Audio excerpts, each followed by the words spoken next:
ഞങ്ങളും ക്രൂശിക്കപ്പെട്ട ക്രിസ്തുവിനെ പ്രസംഗിക്കുന്നു. ദൈവ തിരുനാമത്തിന് മഹത്വം ഉണ്ടാകട്ടെ. ആത്മാവിൽ മരിച്ചിരിക്കുന്നു എന്നറിയുന്നവർ ജീവൻ പ്രാപിക്കുന്നു. എന്നാൽ ചിലർ മരിച്ചിട്ടില്ല, മരിക്കാറായി കിടക്കുന്നു. ചാവാറായ ശേഷിപ്പുകൾ.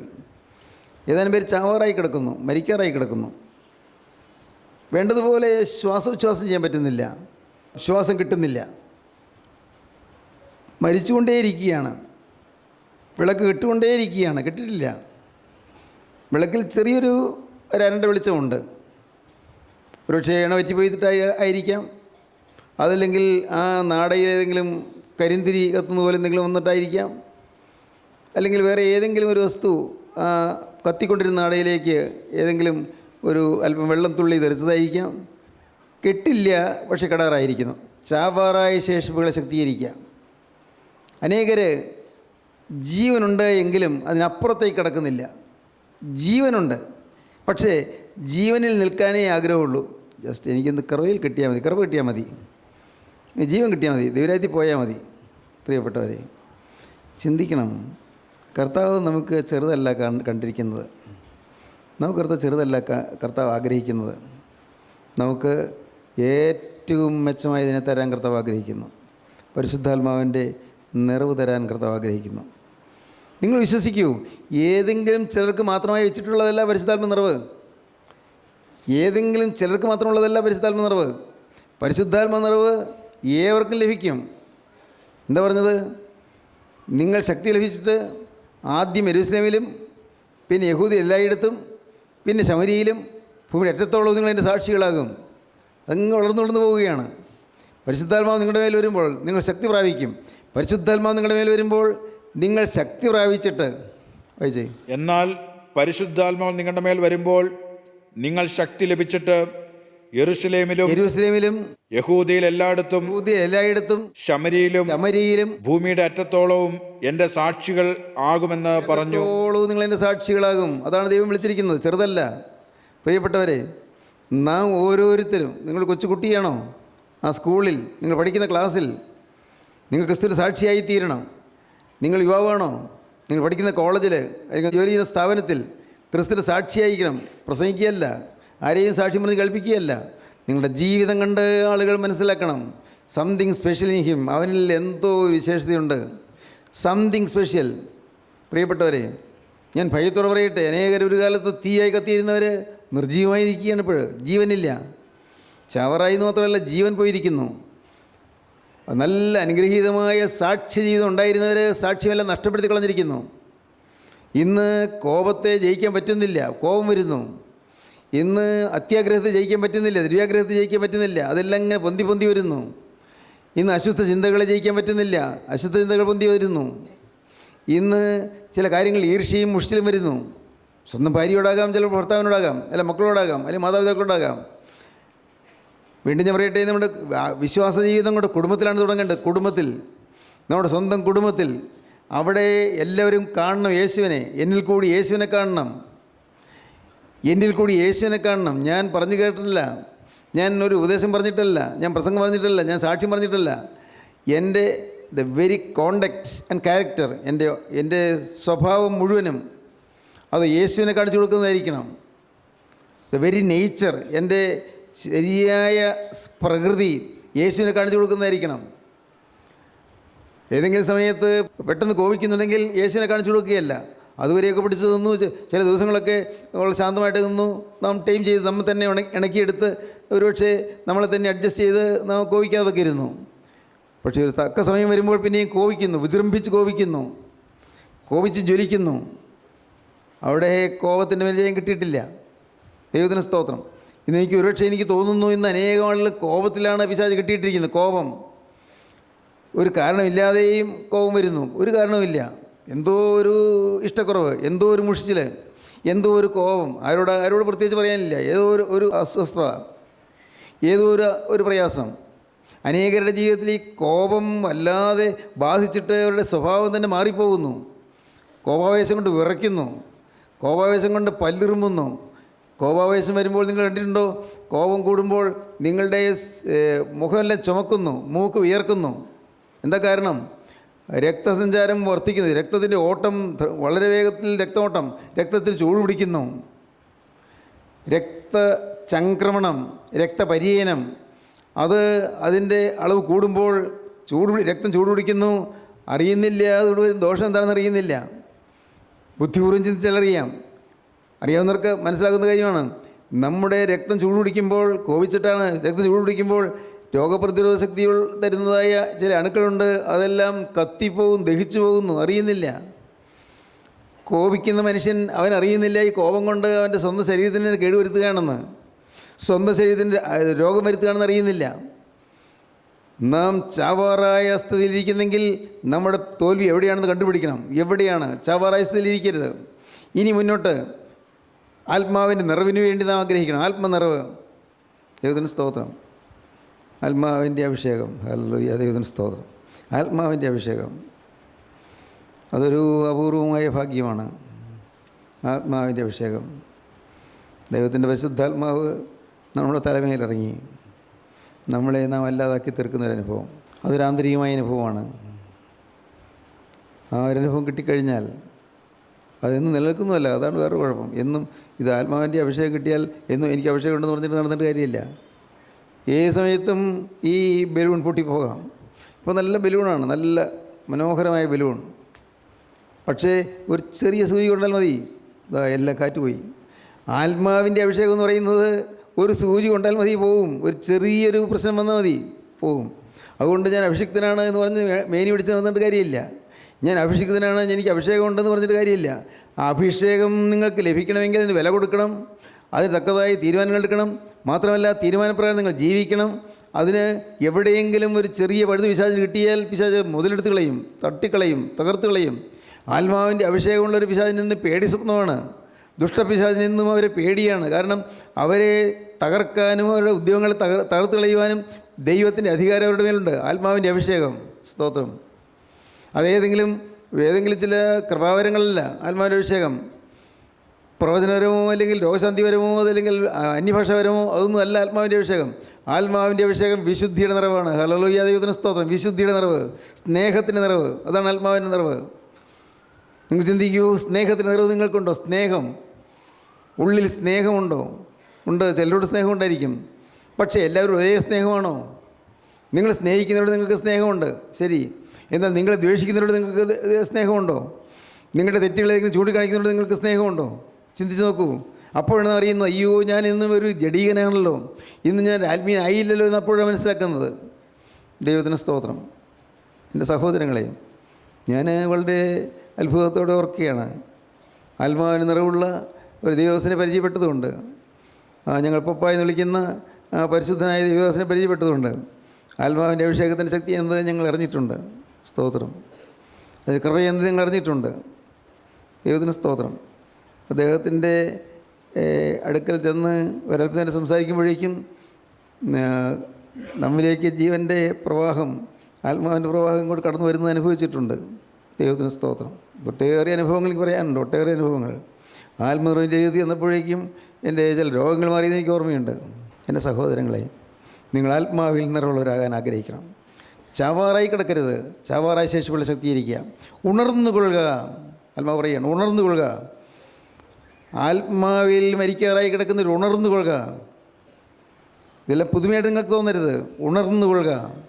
അനേകര് ഇന്ന് മയങ്ങിയിരിക്കുകയാണ്. പുറമേയുള്ള മയക്കമല്ല, പുറമേയുള്ള ഉറക്കമല്ലേ പറയുന്നത്. ആത്മാവിൽ മയങ്ങിയിരിക്കുകയാണ്. എന്തെല്ലാമോ കേൾക്കുന്നു, എന്തെല്ലാമോ കാണുന്നു. അതിനപ്പുറത്തേക്ക് എനിക്ക് വേണം ഈ ശക്തി എന്ന് നിങ്ങൾ മനസ്സിലാക്കുന്നത്. എനിക്ക് വേണം ഈ ശക്തി, എനിക്ക് വേണം ഈ ആത്മാവിൻ്റെ അഭിഷേകം, എനിക്ക് വേണം ഈ ആത്മാവിൻ്റെ നിറവ്. ദൈവത്തിന് സ്തോത്രം. ദൈവത്തിന് വലിയ നാമം മുഹത്വപ്പെടട്ടെ. പ്രിയപ്പെട്ടവരെ, നിങ്ങൾ കാത്തിരിക്കാൻ തയ്യാറാണോ? ഒരുങ്ങിയിരിക്കാൻ തയ്യാറാണോ? നിങ്ങൾ ഉപവാസം എടുക്കാൻ തയ്യാറാണോ? ഉപവാസം എടുക്കുക. പ്രാർത്ഥനയാൽ ഉപവാസമല്ലാതെ ഈ ജാതി നീങ്ങിപ്പോകുന്നതല്ല. ആത്മാവിൻ്റെ ചലനത്തിന് വേണ്ടിയും ആത്മാവിൻ്റെ ശക്തീകരണത്തിന് വേണ്ടിയും ആത്മാവിൻ്റെ ശുദ്ധീകരണത്തിന് വേണ്ടിയും നിങ്ങൾ ഉപവാസം എടുത്ത് പ്രാർത്ഥിക്കുക. ഉപവാസം എടുക്കുക. നിങ്ങൾക്ക് സാധിക്കുന്ന പോലത്തെ ഉപവാസം എടുത്താൽ മതി, സാധിക്കാത്തത് എടുക്കണ്ട. ദൈവത്തിന് വാക്ക് പറഞ്ഞാൽ അത് പാലിക്കണം. ഉപവാസം എടുക്കുക. ദൈവത്തിന് സ്തോത്രം. ദൈവത്തിന് വലിയ നാമം മുഹത്വപ്പെടട്ടെ. പ്രിയപ്പെട്ടവരെ, വിശുദ്ധന്മാരായി അറിയപ്പെട്ടവരെല്ലാവരും ഉപവാസം എടുക്കുന്നവരായിരുന്നു. ദൈവത്തിന് സ്തോത്രം. വിശുദ്ധന്മാരായി ദൈവത്തിന് വേല ചെയ്ത അനേകരും ഉപവാസം എടുക്കുന്നവരായിരുന്നു. അവർക്ക് സുഖഭോഗങ്ങളെല്ലാം ത്യജിച്ച്, സന്തോഷങ്ങളെല്ലാം ത്യജിച്ച്, ആഹാരം പോലും വർജിച്ച് അവർ ഉപവാസം എടുക്കുന്നവരായിരുന്നു. നിങ്ങൾ ഇത് ആരോടും പറയണ്ട, ഉപവാസം എടുക്കുന്ന കാര്യം ആരോടും പറയണ്ട. നിങ്ങളുടെ ഭാര്യയോട് വേണമെങ്കിൽ പറയാം, ഭർത്താവിനോട് വേണമെങ്കിൽ പറയാം, വേറെ ആരോടും പറയണ്ട. നിങ്ങൾ ഉപവാസം എടുത്ത് ഏതാനും ദിവസം ഉപവാസം എടുത്തിരിക്കൂ. കാണാൻ നിങ്ങളുടെ മനസ്സിൽ മാറ്റം വരുന്നത്, പിശാച് ഇറങ്ങിപ്പോകും, ദുരാത്മാക്കൾ വിട്ടുപോകും. പ്രാർത്ഥനയാലും ഉപവാസമല്ലാതെ ഈ ജാതി നീങ്ങിപ്പോകുന്നതല്ല. ഉണർന്നു കൊള്ളുക എന്നാണ് ദൈവത്തിൻ്റെ ആഹ്വാനം. ഉണർന്നു കൊള്ളുക, ഉണർന്നു കൊള്ളുക. നമുക്ക് ചില വാക്യങ്ങൾ വായിക്കാം. ഉണർന്നു കൊള്ളുക. റോമർ എഴുതിയ ലേഖനം 13-11 വാക്യം വായിക്കാം. ഇത് ചെയ്യേണ്ടത് ഉറക്കത്തിൽ നിന്ന് ഉണരുവാൻ നാഴിക വന്നിരിക്കുന്നു എന്നിങ്ങനെ നിങ്ങൾ സമയത്തെ അറികയാൽ ഇത് തന്നെ. ചെയ്യേണ്ടത് ഉറക്കത്തിൽ നിന്ന് ഉണരുവാൻ നാഴിക വന്നിരിക്കുന്നെന്ന് നിങ്ങൾ സമയത്തെ അറിയാൽ തന്നെ. നാം വിശ്വസിച്ച സമയത്തേക്കാൾ രക്ഷ ഇപ്പോൾ നമുക്ക് അധികം അടുത്തിരിക്കുന്നു. രക്ഷ ഇപ്പോൾ നമുക്ക് ഏറ്റവും അധികം അടുത്തിരിക്കുകയാണ്. വിശ്വസിച്ച സമയത്തേക്കാൾ രക്ഷ അടുത്തിരിക്കുന്നു. വിശ്വസിച്ച സമയത്തേക്കാൾ ഇപ്പോൾ അത്രത്തോളം ഞാൻ ജീവിതാവസാനത്തോട് അടുത്തുകൊണ്ടിരിക്കുകയാണ്. രാത്രി കഴിവാറായി പകൽ അടുത്തിരിക്കുന്നു. രാത്രി കഴിയാറായി പകൽ അടുത്തിരിക്കുന്നു. അതുകൊണ്ട് നാം ഇരുട്ടിന്റെ പ്രവൃത്തികളെ വെച്ച് കളഞ്ഞ്, പ്രവൃത്തികളെ ഉപേക്ഷിച്ച് കളഞ്ഞ് വെളിച്ചത്തിന്റെ ആയുധവർഗം ധരിച്ചുകൊള്ളുക. രാത്രി കഴിവാറായി പകൽ അടുത്തിരിക്കുന്നു. അതുകൊണ്ട് ഇരുട്ടിന്റെ പ്രവർത്തനങ്ങളെ വെച്ച് കളഞ്ഞിട്ട് ഉപേക്ഷിച്ചിട്ട് നിങ്ങൾ പകലിന്റെ പ്രവൃത്തിയുള്ളവരായി തീരുക, വെളിച്ചത്തിന്റെ പ്രവൃത്തിയുള്ളവരായി തീരുക. പകൽ സമയത്ത് എന്ന പോലെ നാം മര്യാദയായി നടക്കുക. പകൽ സമയത്ത് എന്ന പോലെ നാം മര്യാദയായി നടക്കുക. വെറിക്കൂത്തുകളിലും മദ്യപാനങ്ങളിലുമല്ല, ശ്രദ്ധിക്കൂ, വെറിക്കൂത്തുകളിലും മദ്യപാനങ്ങളിലുമല്ല, ശയനമോഹങ്ങളിലും ദുഷ്കാമങ്ങളിലുമല്ല. ശയനമോഹങ്ങൾ, കിടപ്പ് സുഖങ്ങൾ, ശയനമോഹങ്ങളിലുമല്ല, ദുഷ്കാമങ്ങളിലുമല്ല. ദുഷ്കാമം, കാമാസക്തി കൊണ്ട് നിങ്ങളുടെ ലൈംഗികമായ ചോദനകൾക്ക് വിധേയപ്പെട്ടുകൊണ്ടല്ല. പിണക്കത്തിലും അസൂയയിലുമല്ല. പിണക്കത്തിലും അസൂയയിലുമല്ല. പിണക്കും അസൂയ ഒന്നും പാടില്ല, ആരോടും പാടില്ല. പിണക്കത്തിൽ അസൂയയിലുമല്ല. കർത്താവായ യേശുക്രിസ്തുവിനെ തന്നെ ധരിച്ചുകൊള്ളുവീൻ. യേശുക്രിസ്തുവിനെ തന്നെ ധരിച്ചുകൊള്ളുവീൻ. മോഹങ്ങൾ ജനിക്കുമാറ് ജഡത്തിനായി ചിന്തിക്കരുത്. മോഹങ്ങൾ ജനിക്കുമാറ് ജഡത്തിനായി ചിന്തിക്കരുത്. ദൈവത്തിന് സ്തോത്രം. ദൈവത്തിൻ്റെ വലിയ നാമം മുഹത്വപ്പെടട്ടെ. പ്രിയപ്പെട്ടവരെ, എൻ്റെ കർത്താവിൻ്റെ വലിയ നാമം മുഹത്വപ്പെടട്ടെ. ഞാനിന്ന് പ്രായമായി, വയസ്സായി. പക്ഷേ ഇപ്പോൾ വയസ്സായപ്പോഴല്ല, ദൈവം കൃപ ചെയ്ത് നല്ല യൗവനത്തിൻ്റെ തിളപ്പറ്റ പ്രായത്തിലും ഉപവാസം എടുത്തിരുന്നു. ദൈവത്തിന് സ്തോത്രം. ശക്തമായി ഉപവാസം എടുത്തിരുന്നു. ദൈവത്തിന് സ്തോത്രം. ഞാൻ ദൈവത്തെ മഹത്വപ്പെടുത്തുന്നു. കർത്താവ് കൃപയാൽ അതെല്ലാം തന്നു. ആ കാലങ്ങളിൽ അതിനുള്ള കൃപയെല്ലാം തന്നു. ഈ സുഖഭോഗങ്ങളെല്ലാം വെടിഞ്ഞ് ഉപവസിക്കുക എന്നൊക്കെ പറയുന്നതിൻ്റെ പൊരുൾ എനിക്കറിയാം. ദൈവത്തിന് സ്തോത്രം. നിങ്ങൾക്ക് ഒരു വിശുദ്ധനാകണമോ? ഉപവാസം കൂടിയേ കഴിയൂ. ഒരു വിശുദ്ധ ജീവിതം വേണമോ? ഉപവാസം കൂടിയേ കഴിയൂ. അത് വളരെ നിർബന്ധമായി നിങ്ങളത് ആചരിക്കാൻ തുടങ്ങണം. ഉപവാസം, ഈ ഉപവാസം എന്നൊക്കെ പറയുന്നത് അത് അത്ര ആവശ്യമില്ല എന്ന് ചിന്തിക്കുന്ന ആത്മീയരുണ്ട്. ഒരിക്കലും അങ്ങനെയല്ല. ഉപവാസം എടുത്ത് നിങ്ങൾ പ്രാർത്ഥിക്കണം.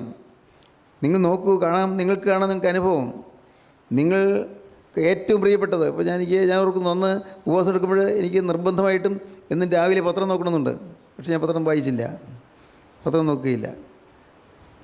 ഈ നോമ്പിൻ്റെ കറികൾ ഉപയോഗിക്കില്ലെന്ന് മാത്രമല്ല, എനിക്ക് ഏറ്റവും ഇഷ്ടപ്പെട്ട ചില ഇതുണ്ട്. എനിക്ക് ഇഷ്ടപ്പെട്ടത് വേണ്ടെന്ന് വയ്ക്കും.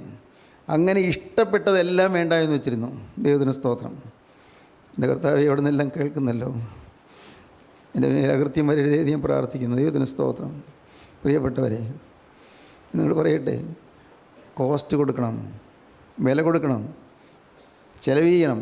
പൈസ കൊടുക്കുന്ന കാര്യമല്ല, നിങ്ങളുടെ ഇഷ്ടങ്ങളെല്ലാം പരിത്യജിക്കാൻ തയ്യാറാകണം. എല്ലാ ഇഷ്ടങ്ങളും. അങ്ങനെ ഉപവാസം എടുത്ത് നോക്കൂ, കാണാം ദുരാത്മാക്കൾ വിട്ടുപോകുന്നത്. പ്രാർത്ഥനയാലും ഉപവാസത്തിലല്ലാതെ ഈ ജാതി നീങ്ങിപ്പോകുന്നതല്ല. നോക്കൂ, ഈ വാക്കുകളെ കേൾക്കുന്ന ചിലരെങ്കിലും ഉപവാസം എടുക്കാൻ തീരുമാനിച്ചാൽ നമ്മുടെ ദേശം ഉണരും, നമ്മുടെ കൂട്ടായ്മ ഉണരും. ഉറപ്പാണ്. ഉപവാസം എടുത്ത് പ്രാർത്ഥിക്കാൻ തീരുമാനിച്ചാൽ നമ്മുടെ കൂട്ടായ്മ ഉണരും, നമ്മുടെ ദേശങ്ങൾ ഉണരും, നമ്മുടെ കുടുംബങ്ങൾ ഉണരും. കുടുംബങ്ങളിൽ ആശ്വാസം വരും. രോഗങ്ങൾ പോലും മാറും. പല കെടുതികളും മാറിക്കിട്ടും, പല ആപത്തുകളും മാറിക്കിട്ടും. ദൈവത്തിന് സ്തോത്രം. പല അത്യാഹിതങ്ങളും മാറിക്കിട്ടും, പല കഷ്ടനഷ്ടങ്ങളും മാറിക്കിട്ടും. എല്ലാം കർത്താവ് നമ്മുടെ കാര്യം ഏറ്റെടുക്കുകയാണ്. പ്രിയപ്പെട്ടവരെ, ഇന്ന് ഈ തരുന്ന ഈ ചിന്ത നിങ്ങൾ കളയരുത്. നിങ്ങൾ ഉപവാസം എടുക്കുക. ആ വാക്യം ഒന്ന് വായിക്കാം. റോമർ ലേഖനം 13-11 വാക്യം മുതൽ. ഇത് ചെയ്യേണ്ടത് ഉറക്കത്തിൽ നിന്ന് ഉണരുവാൻ നാഴിക വന്നിരിക്കുന്നു എന്നിങ്ങനെ നിങ്ങൾ സമയത്തെ അറികയാൽ തന്നെ. ഉറക്കത്തിൽ ഉണരുവാൻ നാഴിക വന്നിരിക്കുകയാണ്. ഉറക്കത്തിൽ നിന്ന് ഉണരുവാൻ നാഴിക വന്നിരിക്കുകയാണ്. സമയം അടുത്തു കഴിഞ്ഞിരിക്കുന്നു. ഇനി ഉറങ്ങിക്കിടക്കാൻ പാടില്ല. ഉറക്കത്തിൽ നിന്ന് ഉണരുവാൻ നാഴിക വന്നിരിക്കുന്നു എന്ന് നിങ്ങൾ സമയത്തെ അറികയാൽ തന്നെ. നിങ്ങൾക്കറിയാമല്ലോ, സമയം നിങ്ങൾക്കറിയാമല്ലോ. പിന്നെ നാം വിശ്വസിച്ച സമയത്തേക്കാൾ രക്ഷ ഇപ്പോൾ നമുക്ക് അധികം അടുത്തിരിക്കുന്നു. വിശ്വസ സമയത്തേക്കാൾ അന്നത്തേക്കാൾ ഇപ്പോൾ രക്ഷ നോക്കിയപ്പോൾ ഏറ്റവും അധികം അടുത്തിരിക്കുന്നു. രാത്രി കഴിവാറായി, രാത്രി കഴിയാറായി, പകൽ അടുത്തിരിക്കുന്നു. പകൽ അടുത്തിരിക്കുന്നു. അതുകൊണ്ട് നാം ഇരുട്ടിന്റെ പ്രവൃത്തികളെ വെച്ച് കളഞ്ഞ് വെളിച്ചത്തിന്റെ ആയുധവർഗം ധരിച്ചുകൊള്ളുക. സ്തോത്രം. രാത്രി കഴിവാറായി, പകലെടുത്തിരിക്കുന്നു. എന്താണ് തെളിവ്? കിഴക്ക് വെള്ള വീശി തുടങ്ങി, കിഴക്കേ ആകാശം പയ്യെ ചുവന്നു തുടങ്ങി. കിഴക്കേ ആകാശം അവിടെ മാത്രം പയ്യെ ചുവക്കുന്നു. എന്താണ് അതിൻ്റെ അർത്ഥം? താമസിയാതെ സൂര്യൻ ഉദിക്കും. രാത്രി കഴിവാറായി, പകലെടുത്തിരിക്കുന്നു. താമസിയാതെ സൂര്യൻ ഉദിക്കും. നീതി സൂര്യൻ തൻ്റെ ചിറകിൻ കീഴിൽ രോഗോപശാന്തിയോടെ ഉദിക്കും. നിങ്ങളും പുറപ്പെട്ട് തൊഴുത്തിൽ നിന്ന് വരുന്ന പശുക്കിടാക്കളെ പോലെ തുള്ളിച്ചാടും. സ്തോത്രം. സഹോദരങ്ങളെ, ഇന്ന് നാം ഇതെല്ലാം കേട്ടുകൊണ്ട് പോകുന്നു. നിങ്ങൾ വിശ്വസിക്കൂ, ഇതുപോലൊരു ദിവസം എപ്പോഴാണോ കർത്താവായ യേശു വരും. നമുക്ക് അറിഞ്ഞുകൂടാ, എപ്പോഴാണോ വരുന്നത് നമുക്ക് അറിഞ്ഞുകൂടാ. ആർക്കും അറിഞ്ഞുകൂടാ. യേശു വരും. നീതിസൂര്യൻ ഉദിക്കാറായി, വെള്ള വീശി തുടങ്ങി. ദൈവത്തിന് സ്തോത്രം. വെള്ള വീശി തുടങ്ങി, പ്രകൃതി ഉണർന്നു തുടങ്ങി. സ്തോത്രം. കിളികൾ ചലച്ചു തുടങ്ങി, ശബ്ദഘോഷം മുഖരിതമായിക്കൊണ്ടിരിക്കുന്നു. ആളുകൾ എഴുന്നേറ്റ് ഓരോ ജോലികൾ ചെയ്യാൻ തുടങ്ങിയിരിക്കുന്നു. ഉറങ്ങിക്കിടന്നവരെല്ലാം എഴുന്നേൽക്കുന്നു. രാത്രി കഴിവാറായി, പകലെടുത്തിരിക്കുന്നു. ദൈവത്തിന് സ്തോത്രം. നമ്മുടെ കൂട്ടായ്മ ഉണരണം. നിങ്ങൾ ഓരോരുത്തരും ഉണരണം. മറ്റെല്ലാം മറക്കുക. ഉണരണം. ഉണരാൻ സമയമായിരിക്കുന്നു. ഇനി ശയനമോഹങ്ങളിലേക്ക് പോകാൻ പറ്റുകയില്ല. ഒരുക്കൂത്തിലേക്ക് പോകാൻ പറ്റുകയില്ല. വായിക്കാം. പകൽ സമയത്ത് എന്ന പോലെ നാം മര്യാദയായി നടക്കാം. പകൽ സമയത്ത് എന്ന പോലെ മര്യാദയായി നടക്കാം. വെറിക്കൂത്തുകളിലും മദ്യപാനങ്ങളിലുമല്ല, വെറിക്കൂത്തുകളിലും മദ്യപാനങ്ങളിലുമല്ല, ശയനമോഹങ്ങളിലും ദുഷ്കാമങ്ങളിലുമല്ല, ശയനമോഹങ്ങളിലും ദുഷ്കാമങ്ങളിലുമല്ല, പിണക്കത്തിലും അസൂയയിലുമല്ല, പിണക്കത്തിലും അസൂയയിലുമല്ല. കർത്താവായ യേശുക്രിസ്തുവിനെ തന്നെ ധരിച്ചുകൊള്ളുവിൻ. കർത്താവായ യേശുക്രിസ്തുവിനെ തന്നെ ധരിച്ചുകൊള്ളുക. യേശുക്രിസ്തുവിനെ വസ്ത്രം പോലെ ഉടുക്കുക. സ്തോത്രം. യേശുക്രിസ്തുവിനെ തന്നെ ധരിച്ചുകൊള്ളുക. മോഹങ്ങൾ ജനിക്കുമാറ് ജഡത്തിനായി ചിന്തിക്കരുത്. മോഹങ്ങൾ ജനിക്കുമാറ് ജഡത്തിനായി ചിന്തിക്കരുത്. ദൈവത്തിന് സ്തോത്രം. പ്രിയപ്പെട്ടവരെ, നമുക്ക് ഈ ആത്മീയ അനുഭവം കിട്ടാൻ വേണ്ടി കർത്താവ് അധ്വാനിച്ചുകൊണ്ടിരിക്കുകയാണ്. കർത്താവ് ഈ കൂട്ടായ്മയിൽ, ഈ ഓരോ വന്നു ചേരുന്ന ആളുകളിൽ ഈ ഒരു വലിയ ആത്മീയ വിപ്ലവം നടക്കാൻ കർത്താവ് ആഗ്രഹിക്കുകയാണ്. ആത്മീയമായ വിപ്ലവം, ആത്മീയമായ വലിയൊരു ശക്തി, ആത്മാവിൻ്റെ ശക്തി. ദൈവത്തിന് സ്തോത്രം. നിങ്ങൾ വിശ്വസിക്കൂ പ്രിയപ്പെട്ടവരെ. ഇങ്ങനെ നിങ്ങൾ ഒരുങ്ങുമ്പോൾ നിങ്ങളറിയില്ല, നിങ്ങളുടെ രോഗങ്ങൾ ചിലത് മാറിക്കഴിഞ്ഞിരിക്കും. നിങ്ങളറിയില്ല, നിങ്ങളുടെ കുടുംബത്തിൽ ചില ശാപങ്ങൾ മാറിക്കഴിഞ്ഞിരിക്കും. നിങ്ങളതൊന്നും ഓർത്ത് പ്രത്യേകിച്ച് പ്രാർത്ഥിച്ചില്ല. പക്ഷേ നിങ്ങളറിയില്ല, ഏതോ ചില ബന്ധനങ്ങളോ ബാധകളോ ഒക്കെ മാറിക്കഴിഞ്ഞിരിക്കും. എല്ലാം ദൈവം പ്രവർത്തിക്കുന്നതാണ്. ദൈവമാണ് പ്രവർത്തിക്കുന്നത്. ദൈവത്തിന് സ്തോത്രം. ഞാൻ ഈയിടെ ചിന്തിക്കുകയായിരുന്നു, അത്ഭുതപ്പെടുകയായിരുന്നു. എന്തൊരു അത്ഭുതം ദൈവം നടത്തിയ വിധങ്ങൾ, എങ്ങനെയൊക്കെ. അന്നൊന്നും ഞാനിത് ദൈവം നടത്തുന്നങ്ങനെ കാര്യം അറിയാം, എങ്കിലും അങ്ങനെ അങ്ങ് ചിന്തിച്ചിരുന്നില്ല. കാര്യം മനസ്സിലായിട്ടുണ്ട്, പക്ഷേ അത്ര ഗൗരവം കൊടുത്തിരുന്നില്ല. എത്ര അത്ഭുതമായിട്ടാണ് ദൈവം നടത്തിക്കൊണ്ട് പോകുന്നത്, എത്ര അത്ഭുതമായിട്ട്. സ്തോത്രം. നീ അത്ഭുതത്തോടെ ഓർക്കുന്നു, എൻ്റെ കർത്താവേ, നീ ഇത്രമാത്രം സ്നേഹിച്ചല്ലോ. നിൻ്റെ പരിശുദ്ധാത്മാവിനെ ഈ പാവപ്പെട്ടവൻ്റെ മേൽ പകരാൻ നിനക്ക് തോന്നിയല്ലോ. ഈ നിസ്സാര മനുഷ്യന് നിൻ്റെ സ്നേഹം നീ തന്നല്ലോ. എൻ്റെ കർത്താവേ, ഞാൻ ഒരുങ്ങിയില്ല, ഞാൻ വേണ്ടത്ര ഉപവസിച്ചില്ല, അതിനുവേണ്ടി ഞാൻ ത്യജിച്ചില്ല. കർത്താവേ, എൻ്റെ ജീവിതത്തിൽ ഞാൻ മാറ്റേണ്ട മാറ്റങ്ങൾ പലതും വരുത്തിയില്ല. എന്നിട്ട് നീ എന്നെ സ്നേഹിച്ചല്ലോ. ദൈവത്തിന് സ്തോത്രം. എൻ്റെ കർത്താവേ, ഈ സ്നേഹം അത്ര നിസ്തുലം. ഈ നിത്യോജ്വല സ്നേഹത്തിന് മുമ്പിൽ ഞാനിതാ താഴുന്നു. സ്തോത്രം. ദൈവത്തിൻ്റെ വലിയ നാമം മഹത്വപ്പെടട്ടെ. ദൈവത്തിന് സ്തോത്രം. ദൈവത്തിന് സ്തോത്രം. പ്രിയപ്പെട്ടവരെ, ഞാൻ അത്ഭുതത്തോടെ ഓർക്കുകയാണ്. ദൈവത്തിന് സ്തോത്രം. ഓരോരോ സംഭവങ്ങൾ ഓർത്തുകൊണ്ട് ഞാൻ ചിന്തിക്കുകയായിരുന്നു. കർത്താവേ, ഈ കാര്യങ്ങളിലെല്ലാം നീ എന്നെ കാത്തു, എന്നെ നീ സൂക്ഷിച്ചു. രോഗസൗഖ്യം തന്നു മാത്രമല്ല ഞാൻ പറയുന്നത്, അനേകം കാര്യങ്ങൾ കർത്താവ് കാത്തു പരിപാലിച്ചു. കർത്താവ് കണ്ണീര് തുടച്ചു തന്നു. കർത്താവ് പുറം തലോടി തന്നു. കർത്താവിൻ്റെ ആ സ്നേഹം എന്നെ താലോലിച്ചു, കൈവെള്ളിലിട്ട് താലോലിച്ചു. നിങ്ങൾ ഓരോരുത്തരെയും ഇന്ന് വാത്സല്യത്തോടെ തഴുകാൻ കർത്താവ് വന്നിരിക്കുകയാണ്. എൻ്റെ പ്രിയ സഹോദരങ്ങളെ, നിങ്ങൾ ഇനി ഉണരാൻ വൈകരുത്. ദൈവത്തിന് സ്തോത്രം. ഉണർന്നുകൊള്ളുക. ചാവാറായതിനു ശേഷം ശക്തീകരിക്കുക. ഉണരുക. സമയം അടുത്തിരിക്കുന്നു. അതിവേഗം ഉണരുക. ദൈവത്തിന് സ്തോത്രം. പ്രിയപ്പെട്ടവരെ, ഞാൻ ഭയത്തോടെ പറയട്ടെ, 4 യാമങ്ങളുണ്ട്. 4 യാമങ്ങൾ. 1-ാം യാമം 6 മണി മുതൽ 9 മണി വരെയാണ്. സന്ധ്യയ്ക്ക് 6 മണി മുതൽ 9 മണി വരെ. രണ്ടാം യാമം 9 മണി മുതൽ 12 മണി വരെയാണ്. മൂന്നാം യാമം 12 മുതൽ 3 മണി വരെയാണ്. നാലാം യാമം 3 മണി മുതൽ 6 മണി വരെയാണ്. 4 യാമങ്ങളുണ്ട്. ഈ ഒന്നാം യാമത്തിൽ ആരും ഉറങ്ങുന്നില്ല. ആദ്യ സ്നേഹം ആരും ഉറങ്ങുന്നില്ല. ആ കാലത്ത് നല്ല ഊർജ്ജസ്വലതയാണ്, ഉണർന്നിരിക്കുന്നു. കൊച്ചുകുട്ടികൾ പോലും ഉണർന്നിരിക്കുന്നു. രണ്ടാം യാമത്തിൽ കുറച്ചൊക്കെ മയക്കം പിടിച്ച് തുടങ്ങി. ഏതാണ്ടൊരു 11 ആകുമ്പോഴത്തേക്ക് പയ്യെ ഉറങ്ങാൻ തുടങ്ങും. രണ്ടാം യാമം കുറേശ്ശെ മയക്കമുള്ള കാലമാണ്.